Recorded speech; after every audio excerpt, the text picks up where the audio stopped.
Imagine commencer avec presque rien et finir avec plus que ce que tu n'aurais jamais pu imaginer. Ça paraît impossible, non? Et pourtant, si je te disais que ce n'est pas seulement un rêve ou une pensée positive, mais une réalité profonde, inscrite dans le tissu même de l'univers. Aujourd'hui, prépare-toi à découvrir ce que j'appelle les mathématiques miraculeuses de Dieu et à voir comment le peu peut réellement devenir beaucoup. Mais attention, ce que tu vas entendre n'est pas une formule magique qui garantit le succès instantané. C'est bien plus profond que ça. C'est une vérité biblique, confirmée par des milliers d'histoires dans les Écritures et vécue par des millions de personnes aujourd'hui encore, parfois de manière spectaculaire, parfois de façon plus discrète, mais toujours transformatrice. Alors, reste bien jusqu'à la fin, car je vais partager une clé finale, une révélation tirée directement de la Bible, qui peut transformer ta manière de voir tes petits commencements pour toujours. Mais avant d'y arriver, soyons honnêtes sur notre point de départ. On connaît tous cette sensation de manque. Pas assez d'argent pour couvrir les factures, pas assez de temps pour réaliser ses rêves, pas assez de force pour continuer à avancer. Et cette petite voix qui revient sans cesse, tu n'es pas assez, tu n'as pas ce qu'il faut. Mais Jésus nous rappelle dans Luc 16:10, « Celui qui est fidèle dans les moindres choses l'est aussi dans les grandes. » C'est dans ce peu que commence l'histoire. Alors imagine, et si ce manque n'était pas une condamnation, mais une invitation à faire confiance à une logique qui dépasse la nôtre? Regardons ce qui s'est passé dans Matthieu 14. La situation était critique. Jésus venait d'apprendre la mort de Jean-Baptiste et cherchait un lieu isolé pour se recueillir. Mais des milliers de personnes l'ont suivi, malades et affamés. Les disciples, pragmatiques, suggèrent de renvoyer la foule acheter à manger dans les villages voisins. Maintenant, transporte-toi sur cette colline en Galilée. Il fait chaud, la foule est fatiguée, affamée. Tu es ce petit garçon avec ton maigre repas. Autour de toi, des milliers d'adultes. Vas-tu vraiment donner ton déjeuner? C'est alors qu'un jeune garçon, Jean 6 nous donne ce détail, s'approche avec son maigre repas. 5 pains d'orge et 2 petits poissons. Face à cette foule immense, c'était dérisoire. Et pourtant, Jésus prit ce peu, leva les yeux au ciel, rendit grâce et rompit les pains. Ce repas nourrit environ 5000 hommes, sans compter les femmes et les enfants, et il resta même 12 paniers de morceaux. Mais voici ce qu'on oublie souvent. Ce miracle ne s'est pas produit dans le confort, mais dans l'urgence. Pas dans l'abondance, mais dans le dénuement total. Dans 2 Rois 4, nous trouvons une autre situation désespérée. Une veuve d'un prophète se retrouve endettée après la mort de son mari. Ses créanciers menacent de prendre ses 2 fils comme esclaves pour rembourser la dette. Imagine cette mère sans ressources face à la perte de ses enfants. Quand Élisée lui demande ce qu'elle possède encore, sa réponse révèle toute sa détresse. Rien du tout, sinon un petit vase d'huile.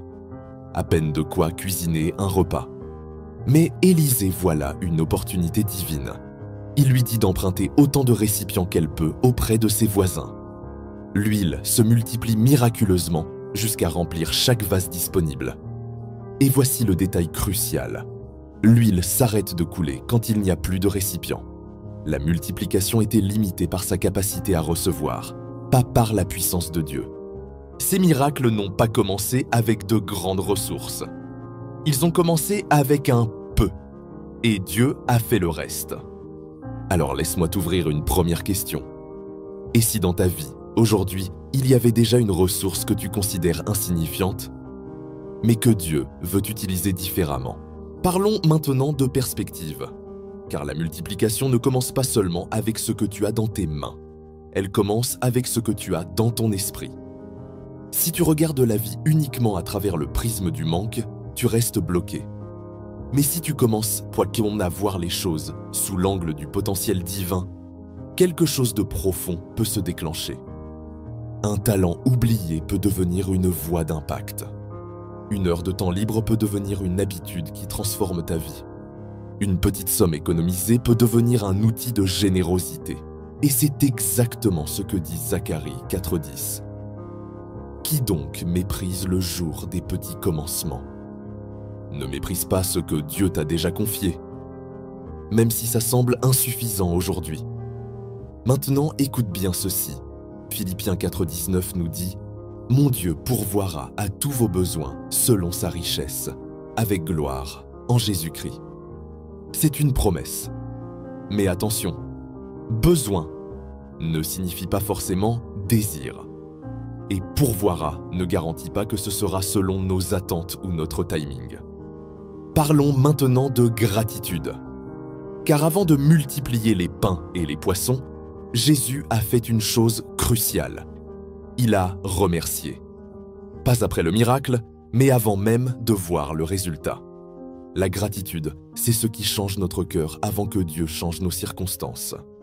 Première épître aux Thessaloniciens 5,18 nous rappelle « Rendez grâce en toutes choses, car c'est à votre égard la volonté de Dieu en Jésus-Christ. » Alors pose-toi cette question.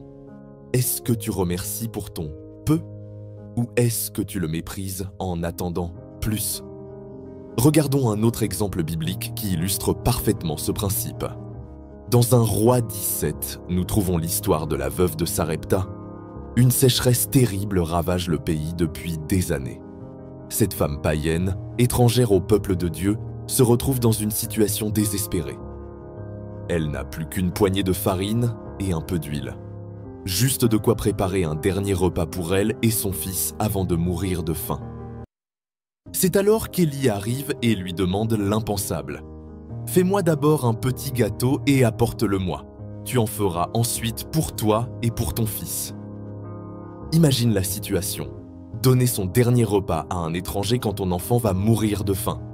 C'était humainement absurde. Et pourtant, cette femme a choisi de faire confiance et d'obéir. Le résultat? La farine qui était dans le pot ne manqua point, et l'huile qui était dans la cruche ne diminua point, selon la parole que l'Éternel avait prononcée par Élie. Pendant toute la durée de la famine, qui a duré 3 ans et demi, cette provision miraculeuse n'a jamais cessé. Mais voici le détail frappant. Elle a commencé par donner son dernier morceau de pain. La multiplication a commencé dans le don, pas dans l'accumulation. Cette histoire nous montre que Dieu honore parfois notre obéissance même quand elle semble irrationnelle et que sa provision peut venir dans les moments où, humainement, il n'y a plus d'espoir. Maintenant, voyons les étapes concrètes pour toi. Étape 1. Identifie ton « peu » avec précision. Fais comme le jeune garçon dans Jean 6. Regarde autour de toi. Qu'est-ce que tu as déjà entre tes mains? Une compétence que tu penses ordinaire? Du temps libre que tu utilises mal? De l'argent que tu dépenses sans réfléchir? Une passion enfouie? Prends un moment pour lister concrètement ce que tu as, même si ça semble insignifiant. Étape 2. Sois fidèle dans le petit, même quand c'est difficile. Luc 19, verset 17 dit « Tu as été fidèle en peu de choses, reçois le gouvernement de 10 villes. » Dieu ne mesure pas la taille de ton départ, mais la constance avec laquelle tu l'honores. Cela signifie continuer même quand les résultats tardent, même quand personne ne remarque tes efforts. Étape 3. Cultive la gratitude, surtout dans l'attente. Remercie pour ce que tu as maintenant.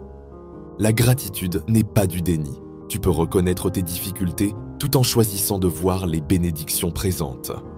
Étape 4. Déracine les mensonges, mais sois réaliste. Je ne suis pas assez.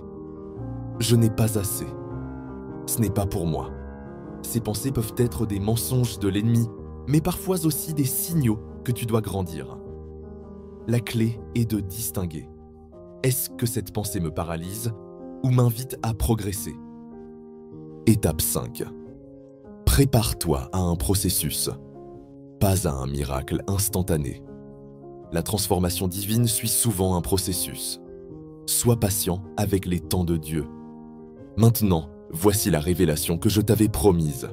Dans Marc 4, Jésus dit « Le royaume de Dieu est semblable à une graine de moutarde. Lorsqu'on la sème en terre, c'est la plus petite de toutes les semences. Mais une fois semée, Elle monte, devient plus grande que toutes les plantes potagères et étend de grandes branches. Mais remarque un détail crucial. Entre la semence et l'arbre, il y a un processus caché. La graine doit d'abord mourir en terre, germer dans l'obscurité, pousser lentement avant de devenir visible. Ce que Dieu veut faire avec toi, ce n'est pas juste te donner un peu plus, c'est transformer ton peu en quelque chose qui dépasse l'entendement, mais selon son timing et sa sagesse, pas forcément selon tes attentes. Alors imagine ce que ça pourrait donner dans ta vie si, au lieu d'attendre d'avoir assez, tu décidais aujourd'hui de confier ton petit commencement à Dieu, en acceptant qu'il connaît mieux que toi la forme que prendra cette croissance. Si ce message t'a encouragé dans ton cheminement de foi, j'aimerais que tu le partages. Non pas pour faire du nombre, mais parce que quelqu'un dans ton entourage a peut-être besoin d'entendre qu'il ne faut pas mépriser les petits commencements. Et si tu veux continuer cette réflexion, rejoins cette communauté en t'abonnant. Dans la prochaine vidéo, nous explorerons un autre principe biblique surprenant. Pourquoi, parfois, avant de multiplier, Dieu commence par nous dépouiller? Oui, tu as bien entendu. Avant la multiplication, il y a souvent une période de dépouillement. Abraham a dû quitter son pays. Joseph a traversé la prison. David a fui dans le désert.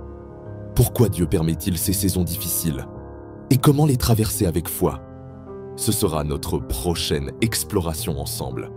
Parce que ce que Dieu prépare pour toi n'est pas petit. Mais le chemin pour y arriver pourrait te surprendre. Alors reste connecté. Le meilleur est à venir, même si le chemin passe parfois par des vallées.